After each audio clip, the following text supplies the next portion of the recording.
ఎప్పటికప్పుడు తాజా వార్తలను అందిస్తున్న ఏపీ పవర్ న్యూస్ కు స్వాగతం. 2 దశాబ్దాల నిరీక్షణకు తెరపడనుందా? అనకాపల్లి ఆర్ఓబీకి కదిలిన చక్రం. 2 దశాబ్దాల నిరీక్షణకు తెర. అనకాపల్లి ఆర్ఓబీకి కదలిక. రంగంలోకి MP CM Ramesh, MLA Konathala Ramakrishna. Anakapalli ప్రజలు దాదాపు 2 దశాబ్దాలుగా ఎదురుచూస్తున్న కళ నెరవేరే సమయం ఆసన్నమవుతుందా? ఏళ్ల తరబడి పెండింగ్లో ఉన్న అనకాపల్లి రైల్వే ఓవర్ బ్రిడ్జ్ నిర్మాణానికి ఇప్పుడు కదలిక వచ్చింది. రైల్వే స్టేషన్ లక్ష్మీదేవిపేట నిత్యం ట్రాఫిక్తో ఇబ్బందులు పడుతున్న ప్రజలకు శాశ్వత పరిష్కారం చూపించే దిశగా అడుగులు పడుతున్నాయి. ఆర్ఓబీ నిర్మాణ పనులు వేగవంతం చేయడమే లక్ష్యంగా Anakapalli MP CM Ramesh, MLA Konathala Ramakrishna స్వయంగా రంగంలోకి దిగారు. లక్ష్మీదేవిపేట, అనకాపల్లి రైల్వే స్టేషన్ పరిసర ప్రాంతాలను పరిశీలించిన నేతలు ప్రాజెక్టు పురోగతిపై అధికారులతో కీలకంగా చర్చించారు. 2 దశాబ్దాలుగా నానుతున్న ఈ ప్రాజెక్టులో ఇకపై ఎలాంటి జాప్యానికి తావు ఉండకూడదని MP CM Ramesh, MLA Konathala Ramakrishna అధికారులకు స్పష్టం చేశారు. రైల్వే ప్రభుత్వ అధికారి సిఐ సత్యప్రసాద్తో ప్రాజెక్టు పనుల పురోగతి, పెండింగ్ ప్రక్రియలు, భూసేకరణ, రిక్విజేషన్ అంశాలపై చర్చించారు. ఒకప్పుడు సుమారు 47 కోట్లుగా ఉన్న ఆర్ఓబీ ప్రాజెక్టు అంచనా వ్యయం ప్రస్తుతం 90 కోట్లకు చేరింది. అయినా ప్రాజెక్టును ఆపే ప్రసక్తి లేదని, అవసరమైన నిధులను రైల్వే శాఖ కేటాయిస్తూ పనులను ముందుకు తీసుకెళ్తుందని నేతలు తెలిపారు. ఇప్పటికే ప్రాజెక్టుకు సంబంధించిన సర్వే పూర్తయింది. సర్వే నివేదిక ఆధారంగా రైల్వే శాఖ నుంచి రాష్ట్ర ప్రభుత్వానికి అవసరమైన రిక్విజేషన్ పంపించినట్లు వెల్లడించారు. రాష్ట్ర ప్రభుత్వం తన పరిధిలో చేపట్టాల్సిన భూసేకరణ, ఇతర ప్రక్రియలు కూడా పూర్తయినట్లు తెలిపారు. ఇక మిగిలింది పనులు వేగంగా పూర్తి చేయడమే. South Coast railway zone, Visakhapatnam division అధికారులతో సమన్వయం చేసుకుని పెండింగ్లో ఉన్న ప్రతి అంశాన్ని త్వరితగతిన పరిష్కరించాలని ఎంపీ, ఎమ్మెల్యే అధికారులను ఆదేశించారు. ఆర్ఓబీ నిర్మాణంలో భాగంగా తొలగించాల్సి వచ్చే దేవాలయాలు, చర్చిలకు ప్రత్యామ్నాయ స్థలాలు ఏర్పాటు చేస్తామని హామీ ఇచ్చారు. ఏళ్ల తరబడి ఎదురు చూస్తున్న అనకాపల్లి ప్రజల కష్టాలకు శాశ్వత పరిష్కారం చూపేలా ఆర్ఓబీ నిర్మాణాన్ని వీలైనంత త్వరగా పూర్తి చేసి ప్రజలకు అందుబాటులోకి తీసుకురావాలని నేతలు స్పష్టం చేశారు. ఇన్నేళ్ల నిరీక్షణకు ఇక ఫుల్ స్టాప్ పడుతుందా? అనకాపల్లి ఆర్ఓబీ కళ త్వరలోనే సాకారం కానుందా? అనకాపల్లి ప్రజల 2 దశాబ్దాల కళ ఇక ఎప్పుడు సాకారం అవుతుందో చూడాలి. గత 20 సంవత్సరాలుగా ఈ రైల్వే ఓవర్ బ్రిడ్జ్ అప్పుడు ప్రభుత్వాలు టెండర్ పిలిచి గవర్నమెంట్ మారిన తర్వాత, జగన్మోహన్ రెడ్డి వచ్చిన తర్వాత దాన్ని ఏమాత్రం పట్టించుకోకుండా ఆగిపోయి అనకాపల్లి పట్టణ వాస్తవులందరూ కూడా చాలా ఇబ్బందికరంగా ఉంటే, ఈ కూటమి ప్రభుత్వం వచ్చిన తర్వాత స్థానిక ఎమ్మెల్యే గారు, స్థానిక నాయకులు గోవింద్ గారు కానీ, రత్నాకర్ కానీ, పరమేశ్వరరావు గారు కానీ, కూటమి నాయకులు అందరూ కూడా దీన్ని తీసుకొని మనం చేయాలి, లేకపోతే ప్రజలంతా ఇబ్బంది పడుతున్నారని చెప్తే అప్పుడు మొత్తం దీని గురించి స్టడీ చేస్తే రైల్వే పోర్షన్ వరకు పని అయిపోయింది. స్టేట్ గవర్నమెంట్ ఇటుపక్క అటుపక్క 2 అప్రోచ్లు చేసుకోవాలంటే జగన్మోహన్ రెడ్డి చేసిన దానివల్ల రాష్ట్ర పరిస్థితి బాగాలేక నేను స్పెషల్గా మీటింగ్ పెట్టుకొని రైల్వే ఆఫీసర్లందరినీ ఇక్కడికి అనకాపల్లి పిలిపించి దీన్ని రైల్వేనే పెట్టుకోవాలి, ఖర్చు భరాయించుకోవాలి. అప్పట్లో దాదాపు 10-12 కోట్లు ఎస్టిమేట్, దాని తర్వాత 20 కోట్లు కావడం, 30 కోట్లు కావడం, ఇప్పుడు అన్నీ చేసిన తర్వాత దాదాపు 90 కోట్ల వరకు వచ్చింది. మొత్తం రైల్వేనే భరాయిస్తూ, అన్నిటికన్నా ముఖ్యంగా ఏంటంటే ఎప్పుడో జరగాల్సిన పని ఈ రైల్వే జోను హైదరాబాద్ నుంచి విశాఖపట్నం మారింది. దానివల్ల అక్కడి నుంచి ఇక్కడికి ఆఫీసర్లు మారడము, ఆ రికార్డ్స్ అన్నీ చేయడము, లెటర్లు పెట్టి, ఇవన్నీ కూడా కాపీలు ఉన్నాయి, మీకు ఇస్తాను. లెటర్లు పెట్టి అన్నీ చేసి వాళ్ళు అందరితో ఎప్పుడెప్పుడు కోఆర్డినేట్ చేసుకునే వల్ల ఇప్పుడు ఫైనల్గా ఇంకొక 10 రోజుల్లో 12 రోజుల్లో టెండర్లు పిలుస్తామని చెప్పేసి ఇప్పుడే సిఈ గారు చెప్పడం జరిగింది.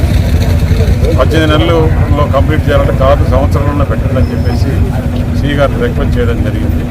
త్వరలో టెండర్ పిలుస్తారు. స్థానిక నాయకుల ప్రోత్సాహంతో, రైల్వే అధికారుల ప్రోత్సాహంతో తొందరగా పని అయిపోయింది. అక్కడ ల్యాండ్ ఎక్విజిషన్ ప్రాబ్లమ్స్ ఉంటే కూడా స్థానిక నాయకులందరూ కూడా కూర్చొని మాట్లాడి, ఎమ్మెల్యే గారు అక్కడ కొన్ని టెంపుల్స్ ఉన్నాయి, ముఖ్యంగా ఆ టెంపుల్స్ని వాళ్ళందరినీ ఒప్పించి ఏ విధంగా దాన్ని షిఫ్ట్ చేసి వాళ్ళకి ఆ విధంగా కాంపెన్సేషన్ చేయాలని కూడా అన్ని మాట్లాడడం జరిగింది. త్వరలోనే పనులు ప్రారంభించడం జరిగింది. అనకాపల్లి పట్టణానికి కావాల్సినటువంటి ముఖ్యమైనటువంటి రైలు ఓవర్ బ్రిడ్జ్ ఇది, లక్ష్మీదేవిపేట బ్రిడ్జ్. అంటే ఈ బ్రిడ్జ్ వచ్చి ఉంటే అనకాపల్లి ఊర్లో నుంచి వచ్చే ట్రాఫిక్ ఇంచుమించుగా 50% తగ్గిపోయి ఉండేది. 20 సంవత్సరాలుగా అప్పుల్లో అయితే వైఎస్ రాజశేఖర రెడ్డి గారు ముఖ్యమంత్రిగా ఉన్నారు, ఆయన ఫౌండేషన్ వేశారు. కనీసం ఆ బాధ్యత గురించి అయినా సరే గత ప్రభుత్వం చేస్తుందని అనుకున్నాం. వాళ్ళ తండ్రియుడుగా ముఖ్యమంత్రి ఉన్నారు కాబట్టి ఆయన పూర్తి చేస్తారని అనుకున్నాం, కానీ రోజు కాలేదు.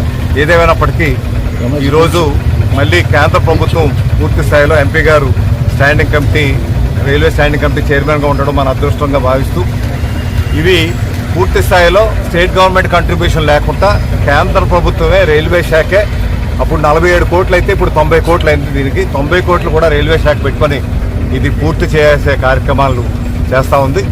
దీనికి కావాల్సిన రిక్వెస్ట్ ఇప్పుడే సీ గారితో మాట్లాడారు. అవి కూడా ఈ మనకి జోన్ మారటం వల్ల, సౌత్ కోస్ట్ జోన్గా విశాఖపట్నం రావటం వల్ల మళ్ళీ ఈ ట్రాన్సిషన్లో కొంత ఆలస్యం అయింది. ఇది త్వరలోనే పూర్తి చేయమని వెంటనే పంపించమని చెప్పారు. వాళ్ళకి కావాల్సిన స్టేట్ గవర్నమెంట్కి కావాల్సిన రిక్వెషన్ కూడా వాళ్ళు ఏదైతే సర్వే అంతా అయిపోయింది, సర్వే ప్రకారంగా వాళ్ళు రిక్వెజిషన్ పంపిస్తే స్టేట్ గవర్నమెంట్ నుంచి కూడా ఎక్విజిషన్ ప్రొసీజర్స్ అన్నీ కూడా ఫాలో అయితే అతి త్వరలోనే పూర్తి చేయాలని, 1 సంవత్సరం లోపల పూర్తి చేయాలని ఎంపీ గారు ఆదేశాలు ఇవ్వడం కూడా జరిగింది. దీనికి అక్కడ ఏదైతే దేవాలయాలు ఉన్నాయో 5 దేవాలయాలు, ఒక చర్చిలో చిన్న పార్టే పోతుంది, మిగతాది ఒక ఇంట్లో చిన్న పార్ట్ పోతుంది. అట్టగా వాటన్నిటికి కూడా వాళ్ళకి ఏవైతే రూల్స్ ప్రకారంగా ఏవైతే ఉందో దాని ప్రకారంగా కాంపన్సేషన్ అది ఇవ్వడం జరుగుతుంది. స్ట్రక్చర్స్కి ఇస్తారు, ఎందుకంటే అదంతా గవర్నమెంట్ ల్యాండ్ కాబట్టి ల్యాండ్కి ఉండదు, కానీ స్ట్రక్చర్స్కి అయితే ఇస్తారు. ఈ ఏవైతే ఆలయాలు ఉన్నాయో ఆలయాలకు ప్రత్యామ్నాయంగా వేరే స్థలం చూసి అక్కడ వారికి ఇచ్చి వారు మళ్ళీ ఆలయాన్ని పట్టుకునే విధంగా ఏర్పాట్లు చేయడానికి అన్నీ కూడా ఆలోచన చేయడం జరిగింది. అధికారులంతా కూడా ఒక నిర్ణయం తీసుకోవడం జరిగింది. త్వరలోనే ఆ కార్యక్రమం కూడా పూర్తవుతుంది. అది దాంతోపాటు ఏదైతే ఇది ముఖ్యమైనటువంటి జంక్షన్ కాబట్టి ఇక్కడ చాలా రద్దీగా ఉంటుంది కాబట్టి ఈ జంక్షన్ ఇంప్రూవ్మెంట్కి కూడా మీకు ఒక రైల్వే ఇంజిన్ పెట్టి అక్కడ సెంటర్ డెవలప్ చేసి లైటింగ్ కూడా బాగా డెవలప్ చేసి, ఇక్కడ అంబేద్కర్ గారు 1944లో ఇక్కడ మొట్టమొదటిసారి అడుగుపెట్టినటువంటి ప్రాంతం కాబట్టి ఇది భీముని పట్నం అనేసి పెట్టారు, భీముని గుమ్మం అని.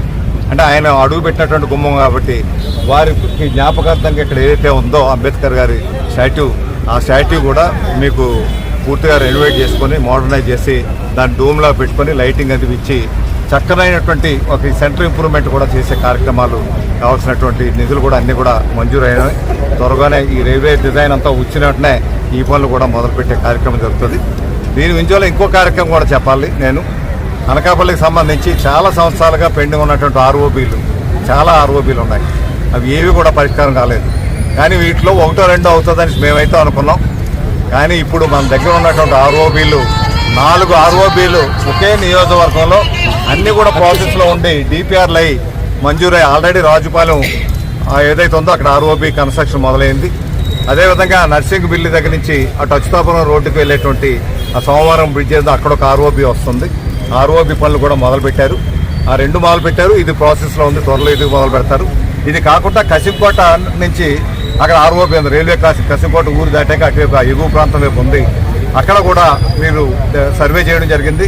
సర్వే అప్రూవల్ అన్నీ గుర్తించి దాని డిజైన్స్ అన్నీ ఇచ్చే కార్యక్రమం కూడా జరుగుతుంది. ఏఎస్పేట కూడా అనుకుంటున్నాం. ఏఎస్పేట కూడా మొన్న వచ్చారు, చూశారు, 2 ఆల్టర్నేటివ్స్ పెట్టారు. అక్కడ ప్రజలంతా కూడా అడిగి వాళ్ళు ఏ ఆల్టర్నేటివ్ కావాలని తీసుకొని అది కూడా ఫైనలైజ్ చేసి, అంటే అవన్నీ కూడా అయితే 5 ఆర్ఓబీలు ఈ ప్రాంతానికి ఒకేసారి రావడం అన్నది మన ఎంపీ గారు రైల్వే బోర్డు చైర్మన్గా ఉండి సాధించినటువంటి ఘన విజయంగా చెప్పాల్సిన అవసరం ఉంది. ఎందుకంటే ఒక ప్రతిపాదనలు ఉన్నాయి. ఒక ఆర్యూబీ సత్యానపురం ఆల్రెడీ లొకేషన్ మార్చమంటే లొకేషన్ మార్చి అది ఆర్యూబీ పనులు కూడా అయిపోతున్నాయి. త్వరలో అది కూడా పూర్తవుతుంది. 2వ ఆర్యూబీ కూడా ఇంకోటి ప్రతిపాదించడం జరిగింది. అది కూడా పరిశీలనలో ఉంది. ఈ రైల్వే స్టేషన్ ఆధునీకరణకు సంబంధించి సుమారు 27 కోట్ల రూపాయల నిధులు ఈ ఆధునీకరణ పెంచారు. అది కూడా త్వరలోనే అన్నీ కూడా పూర్తి అయిపోతాయి. ఇవన్నీ కలిపి ఒక మంచి కార్యక్రమం ఈ ఏడాదిలోనే ఏర్పాటు చేసుకునే అవకాశాలు వస్తాయని మనకు ముఖ్యంగా మన ఎంపీ గారికి నా హృదయపూర్వక అభినందనలు, ధన్యవాదాలు తెలియపరుస్తున్నాను.